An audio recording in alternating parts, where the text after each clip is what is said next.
আসসালামু আলাইকুম। যদি আপনারা এই মাপটি না জানেন তাহলে আপনার ঘরটা সঠিকভাবে কিন্তু সেটিং হবে না। অর্থাৎ আপনি যদি পাইপ ঢালাই কিভাবে দিতে হয় সঠিক মাপটা যদি আপনি না জানেন, সঠিক পদ্ধতিতে সঠিক মাপে কত ইঞ্চি পর পর পাইপগুলো সেটিং করতে হয়, রুয়াগুলো কত ইঞ্চি পর পর রডগুলো দিতে হয়, তো এই জিনিসটা কিন্তু আসলে অনেকেই জানেন না। যার কারণে আসলে পাইপ ঢালাই দিতে গিয়ে ঘর আসলে টিন মিস্ত্রিরা সেটিং করতে পারে না। তো আজকের এই ভিডিওতে আমি সেই মাপটাই আপনাদেরকে দেখাবো। যারা মালিক পক্ষ রয়েছেন এবং মিস্ত্রিরা যারা রয়েছেন, যারা এই পাইপ ঢালাই সম্পর্কে জানেন না, সঠিক নিয়মে কিভাবে আসলে পাইপ ঢালাই দিতে হয়, রুয়ার দূরত্ব কত দিতে হয়, আজকের এই ভিডিওটি আপনাদের জন্য। তাই অবশ্যই ভিডিওটি শুরু থেকে শেষ পর্যন্ত দেখবেন আর চ্যানেলটি সাবস্ক্রাইব করবেন প্রতিনিয়ত ভিডিও পাওয়ার জন্য। আর যে ভিডিওটি ভালো লাগলে একটা লাইক দিবেন। তো বন্ধুগণ, এখানে আমরা দুইটি রুমের এখানে স্ক্রিনের মধ্যে হচ্ছে মোবাইলের ফ্ল্যাশ লাইটের আলোটা আসতেছে, সেজন্য আমি দুঃখিত। আপনারা একটু কষ্ট করে দেখে নেবেন। তো এই ভিডিওটি অত্যন্ত গুরুত্বপূর্ণ, আপনারা স্কিপ করবেন না, স্কিপ করলে কিন্তু অনেক কিছুই মিস করে যাবেন। তো আমাদের এখানে হচ্ছে যে দুইটি রুমের আমরা ড্রয়িং করেছি। এখানে ধরেন দুইটা রুম আছে।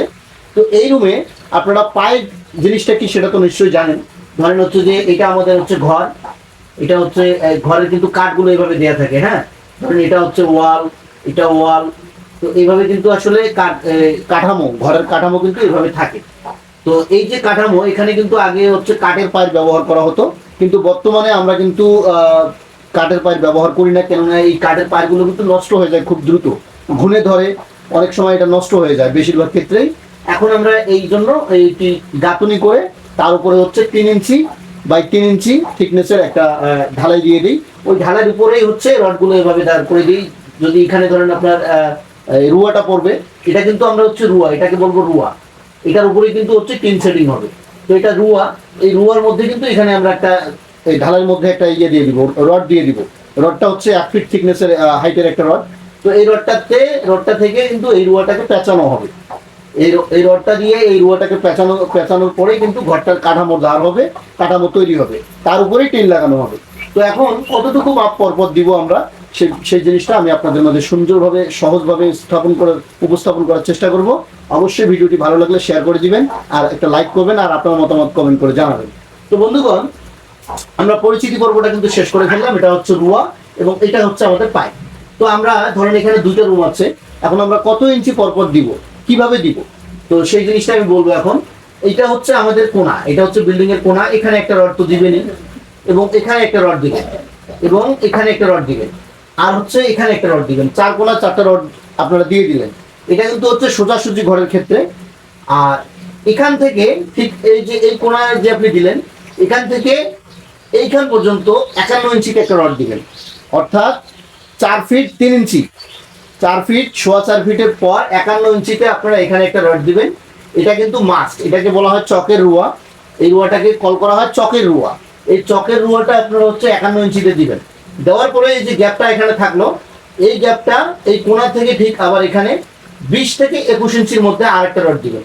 অর্থাৎ এই যে কোণাটা আপনারা দেখছেন, এই কোণাটা, এই কোণা থেকে আবার এখানে 20 থেকে 21 ইঞ্চির মধ্যে দিবেন। কেননা এখানে একটা ছোট্ট টিন কিন্তু বসে। যখন আমরা চৌচালা ঘর যখন করেন, তখন কিন্তু এখানে একটা ছোট্ট টিন বসে। তো এই ছোট্ট টিনের জন্য এখানে কিন্তু এই রুয়াটা কিন্তু এইভাবে আসে, এই রুয়াটা কিন্তু এইভাবে আসবে, এই রুয়াটা কিন্তু এইভাবে আসবে। হ্যাঁ, তারপরে এখান থেকে কিন্তু এইভাবে আসবে, এই যে এখান থেকে এইভাবে আসবে। আমি দেখাচ্ছি আপনাদেরকে। তো এখান থেকে আবার 21 ইঞ্চিতে এখানে দিবেন। এই মিডিলে কিন্তু একটা দিতে হবে চান্দার মধ্যে। আপনারা যখন এই চান্দাটা করা হবে, যখন এখান থেকে এই ধরেন ঘরের থলটা আছে 13 ফিট, তো 13 ফিটের মধ্যে কত হচ্ছে 6 ফিট 4.5 ইঞ্চি। এই 6 ফিট 4.5 ইঞ্চির মাঝখানে এখানে একটা রড দিবেন। দেওয়ার পরে এখানে একটা ভাগ করে দিয়ে দিবেন, এখানে একটা ভাগ করে দিয়ে দিবেন। অর্থাৎ এইদিকে কিন্তু এই চান্দার মধ্যে পড়বে হচ্ছে আপনার 7টা রুয়া পড়বে টোটাল। এই দুই কোণার দুটা, মাঝখানে এই মিডিল বরাবর একটা, এবং মাঝখানে এদিকে দুটো, এদিকে দুটো, 4টা। তো এইভাবে আসলে 7টা রুয়া এদিক দিয়ে পড়বে, কিন্তু মিডিলে একটা অবশ্যই মাস্ক দিতে হবে। আর এখান থেকে এই যে এখান থেকে এখানে আবারও 51 ইঞ্চিতে একটা দিবেন। এই রডটা পড়বে 51 ইঞ্চি, এটা কিন্তু চকের রুয়া। হ্যাঁ, আর এখানে এই কোণা থেকে আবার এখানে 20 থেকে 21 ইঞ্চির মধ্যে আরেকটা দিবেন। এখন কথা হচ্ছে যে আমরা মাঝখানের রুয়াগুলো কত ইঞ্চি পরপর দিব। আপনার এটা তো 51 ইঞ্চি গেল, এখন মাঝখানের রুয়াগুলো কত ইঞ্চি পরপর দিলে সব থেকে ভালো হয়, এটা দিবেন আপনারা। এটা আগে আপনারা ভাগ করে নেবেন, দেখবেন যে আসলে কত ইঞ্চি পরপরে আসলে দেওয়া যায়। কারণ হচ্ছে যে এখান থেকে এই পর্যন্ত আবার এখানে 51 দিবেন। দেওয়ার পরে এই যে মাঝখানের গ্যাপটা, এখানে আপনারা দেখবেন যে 25 ইঞ্চি করে করলে, যদি অ্যাভারেজে 25 ইঞ্চি করে দিলে মিলে যায় তাহলে 25 ইঞ্চি করে দিবেন, 26 ইঞ্চি করে মিললে 26 ইঞ্চি দিবেন, 27 ইঞ্চি মিললে 27 ইঞ্চি দিবেন, এভাবেই আপনারা দিবেন। তো এভাবেই আপনারা এই মাপগুলো দিবেন। দেওয়ার পরে যদি 26 হোক 25 হোক যেটাই আসে সেটাই দিবেন। সর্বোচ্চ 28 ইঞ্চি পর্যন্ত আপনারা যেতে পারেন। এই মাঝখানের যে রডগুলো দিবেন, এই রডের একটার থেকে আরেকটা দূরত্ব 28 ইঞ্চি সর্বোচ্চ দিবেন, 28-এর উপরে কিন্তু যাবেন না। 28 ইঞ্চির উপরে যখন যাবেন তখন কিন্তু আপনার হচ্ছে টিনটা ভালোভাবে সেটিং হবে না, আপনার কাজটা দুর্বল হবে। রুয়ার দূরত্ব বেশি হলে আপনার কাজটা অবশ্যই দুর্বল হয়ে যাবে, হ্যাঁ, কাজটা ভালো হবে না। সেক্ষেত্রে অবশ্যই কিন্তু 28 ইঞ্চি পরপর আপনারা 28, 27, 26 এর মধ্যে দেওয়ার চেষ্টা করবেন। এই তিনটের মধ্যে দিয়ে যেটাতে মিলবে সেটাতেই আপনারা মিলিয়ে দিতে পারেন। তো এই ভিডিওটি হচ্ছে আপনাদের জন্য তৈরি করা, যারা আসলে বাড়ি তৈরি করেন।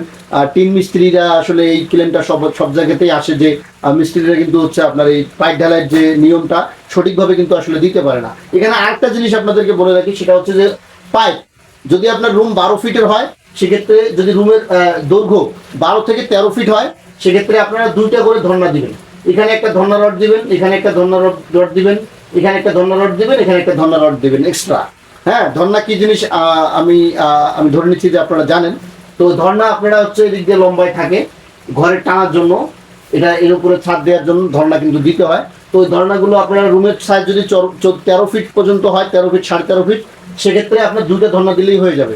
আর যদি আপনার রুমের সাইজ হচ্ছে 15 ফিট অতিক্রম করে, সেক্ষেত্রে কিন্তু 3টা ধর্না দিতে হবে। সেক্ষেত্রে হচ্ছে আপনার এটাকে 3 ভাগ করবেন, এই রুমের দৈর্ঘ্যটাকে 3 ভাগ করে আপনার হচ্ছে মাঝখানে 3টা দিয়ে দিবেন, ধর্না দিয়ে দিবেন।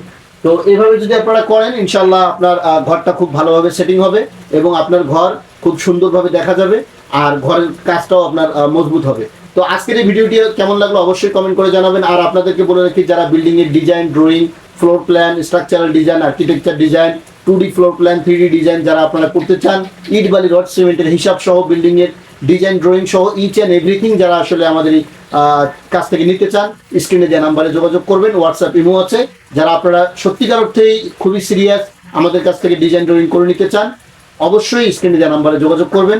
অযথাই যারা আসলে যোগাযোগ করতে চান, আসলে আপনারা যদি সিরিয়াস হয়ে থাকেন তাহলে যোগাযোগ করবেন, অন্যথায় যোগাযোগ করার দরকার নেই। তো আজকের ভিডিওটি কেমন লাগলো অবশ্যই কমেন্ট করে জানাবেন।